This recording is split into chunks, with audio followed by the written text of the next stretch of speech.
আমি বারবার একটা কথা বলি যে কোনো মানুষকে ভালোবাসে না,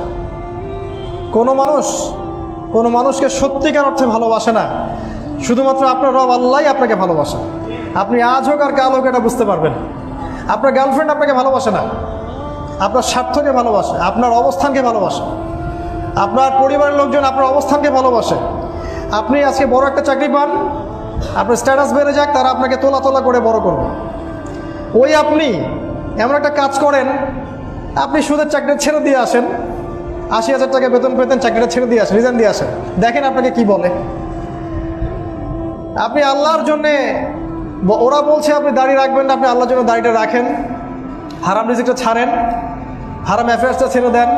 আপনার বড় ব্যবসা আছে কিন্তু হারাম, আপনি ছেড়ে দিয়ে পরিবার বর্গের কাছে আসেন, বলেন যে আমি আল্লাহর জন্য হারাম ব্যবসা ছেড়ে দিচ্ছি, দেখেন আপনাকে ভালোবাসে কিনা। মানুষকে ভালোবাসে না, অনলি আল্লাহ আমাদের রব আমাদেরকে ভালোবাসা।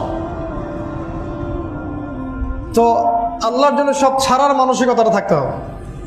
আল্লাহই আমার সব, আল্লাহই আমার রব, আল্লাহর জন্যই আমার জীবন, আল্লাহর জন্যই আমার মৃত্যু। কেউ আমার সাথে নাই, কেউ আমার সাথে যাবেও না। তাই দুনিয়ার এই সংক্ষিপ্ত সময়টা এই মানুষগুলোকে খুশি করার জন্য ব্যয় করবেন না। আল্লাহকে খুশি করতে চান, আল্লাহর কাছে ফেয়ার থাকেন, আল্লাহ আপনাকে সম্মানিত করে দেবেন ইনশাআল্লাহ। আল্লাহ